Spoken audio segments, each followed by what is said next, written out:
Welcome again, Betas, to a new lesson. In the last video, we demonstrated the triple products, and in this one, we'll see some of the product rules. We'll talk about Leibniz rule in index notation, so we'll start talking about derivatives.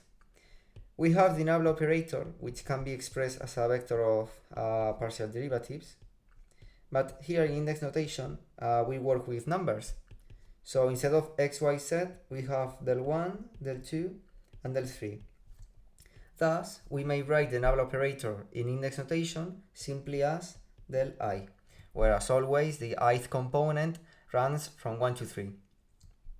So, the gradient of a function f, which is del xf, del if, and del zf, is simply del if in index notation.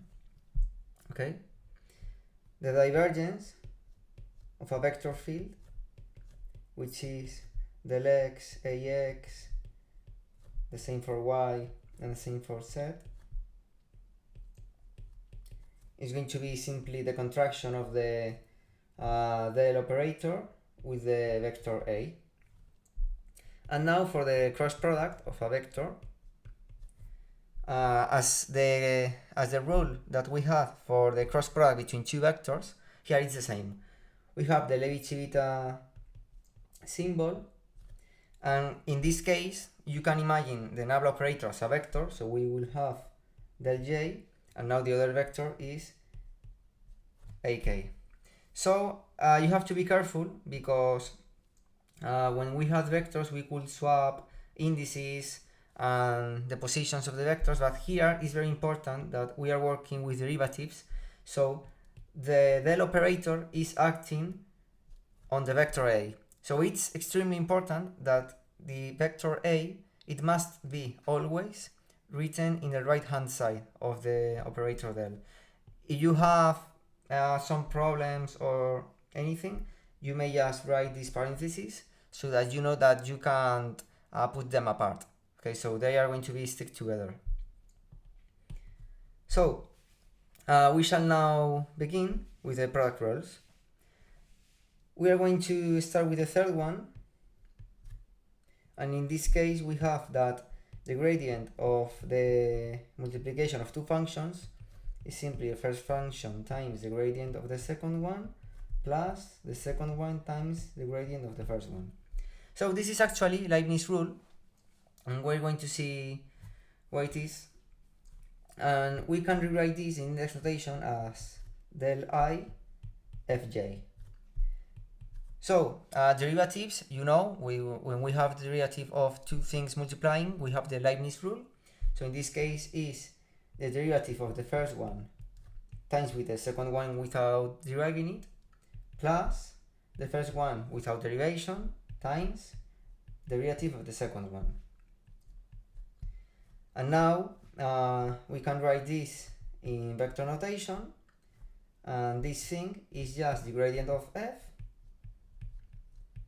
and now we have times g plus f times, and this thing is just the gradient of g.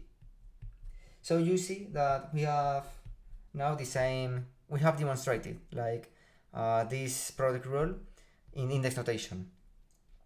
So these are extremely easy. Let's go now for the number 5, which is also the Leibniz rule. Now we have that the divergence of a scalar function times a vector equals the function times the divergence of the vector plus the vector with the dot product with the gradient of f. So we are going to translate this into index notation, which is simply the contraction of the derivative operator with this vector, which is the multiplication of a scalar function with a vector, which is simply another vector. Now we are going to apply again Leibniz rule. Okay.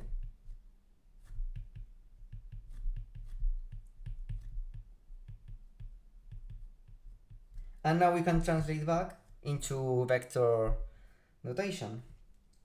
So this is again the gradient of f, and this is the dot product with the vector A, because we have that the ith component of the gradient of f is contracted with the ith component of the vector A. That's why it's the dot product. And now we have plus f times, and this is directly the divergence of A. And we have proven again that this identity works.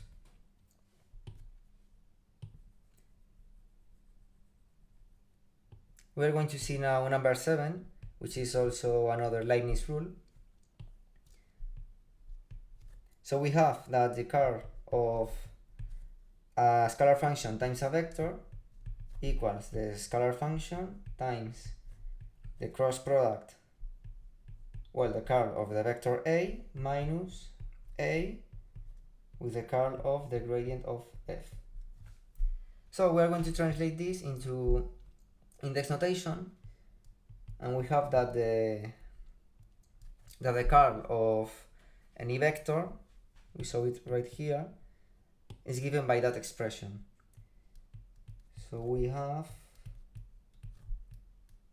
this thing. Remember the parentheses, and you have to take in mind every time what's the del operator acting upon. Okay, so if you write simply, let's say del j f a k, you might get confused because is the del operator only applying to the f? No, in this case it's applying to both f times ak. So it's important to keep in track what you are deriving. So we are going to do the same thing, Leibniz rule, because we have like the derivative of two things.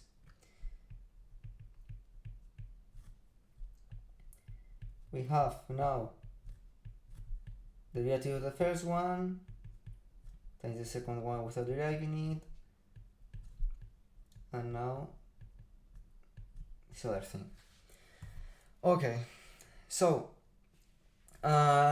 you can identify this as the cross product, okay, because we have the Leibniz symbol. The free index is going to be I. Now the second slot, which is j, this is a vector which is simply the gradient of f. Okay, so if this was a cross product, the first vector which is going to be taken into the cross product is going to be the gradient of f. And now the second vector, you see that in the third slot we have the k, which is contracted with the a vector. So this is simply this thing. So we're going to write it out. We are going to translate this into vector notation. The gradient of f and the cross product with a. So now we are going to see what's the second term. And for the second term, we see that we can pull the f out of here, okay, because the f isn't inside that derivative, and we can simply interchange these two things because multiplication is commutative. So we are going to work down here. We have that epsilon ijk f del j ak is simply written as f times ijk. And now we can omit the parentheses because it's kind of obvious that what we are deriving is just the a vector. Now this is very easy to identify. It's simply this thing, okay? So it's the cross product, or I'm sorry, it's the curl of the vector a. So we have translated that this in vector notation is simply the gradient of f cross product with a plus f times the curl of the vector a. Now to write it just as we have here, we can simply interchange these two things because you know that the cross product is like antisymmetric. When you change both vectors, you swap a sign. So this is simply a cross product gradient of f, and now this stays the same. And now we have demonstrated with index notation that this identity is indeed true. So see you in the next video. We'll see the other product rules, which are like they are not difficult, but you can see that they are not like that simple of those one of today. So, see you in the next video.